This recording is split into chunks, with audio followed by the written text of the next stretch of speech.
Hello everyone! Good morning! It's me again, Mami LB, ang tinderang Ilocana ng Isabela. And for today's vlog mga kapwa ko kasari, hayan, napakaaliwalas ang panahon ngayon. Hindi siya mainit at makulimlim. So ngayon, ang aking isi-share kasi matagal ko na rin itong hindi nagagawa sa inyo.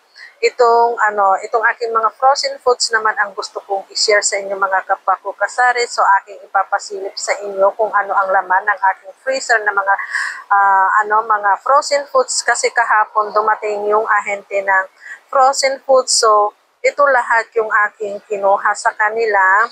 Ayan, bali ito yung aking resibo. Noong 26 pa pala ito mga kapwa ko kasari. Ayan. Ayan yung date. At ito yung aking binayaran, 3,758. So ito lahat yung aking kinuha. Kumuha ako ng 6 na longganisa na yung homemade. Bali ang puhunan nito is 80 pesos. Ang aking bintahan is 100 pesos. Tocino na fantastic, ang puhunan niya is 66. Ang aking bintahan is 80 pesos. Bingo hotdog na maliit, ang puhunan is 38, ang aking bintahan is 50 pesos.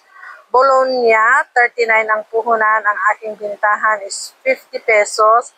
Bangus, ang 1 kilong bangus is 250, ang aking bintahan 1 kilo is 280. Magnolia chicken, yung whole chicken ito, 190, ang aking bintahan is 250, ang 1 kilo. Quarter legs na chicken, ang puhunan is 180, 1 kilo. Ang aking bintahan is 240, 1 kilo.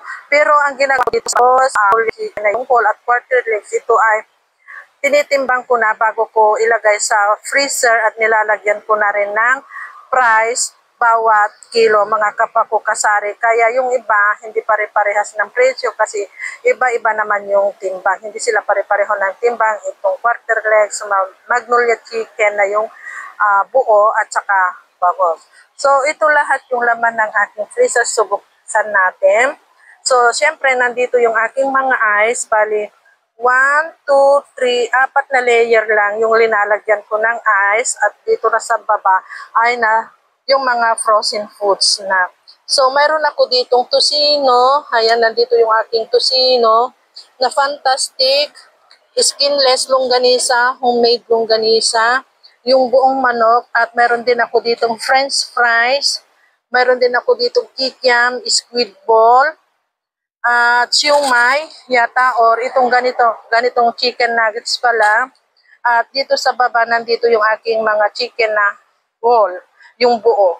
At dito sa pinakatakip ng aking freezer, nandito naman yung aking bacon na luncheon meat.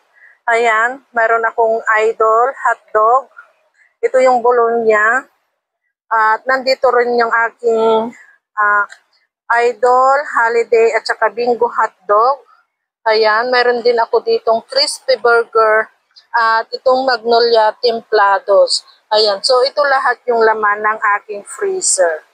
Ayan, so kukunti na naman ang aking ice. Ayan, tuwing umaga kasi may bumibili sa akin ng 10 piraso, ganun. Ginagawa nilang palamig or inilalagay nila sa palamig, mga kapwa ko kasari sa bayan. Ayan.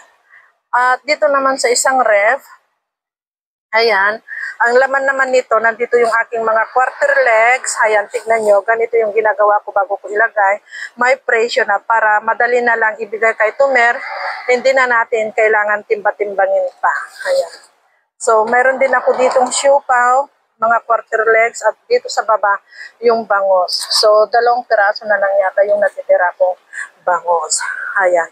So, ito lahat, mga kapwa ko kasari, yung napamili kong frozen foods. So ngayon lalabas naman tayo, siya rin lang na nagsishare na ako sa inyo. I-share ko na rin kung ano naman yung mga paninda ko na nandito sa labas. So bali ito yung mga paninda ko sa labas na talaga namang dinarayo ng mga bata. Ayan. So nandito yung aking mga biscuit, mga toasted, ganyan yung mga iba't ibang klase na ng biscuits. Ayan. At ito yung super benta din sa akin. Ito ay 50 pieces. So, kahapon lang ito na dumating. Ito ay assorted na. Meron ako ditong bukayo, pastillas, yema, sampalok, ano na ba to? Ayan, basta ito. At ano pa ba?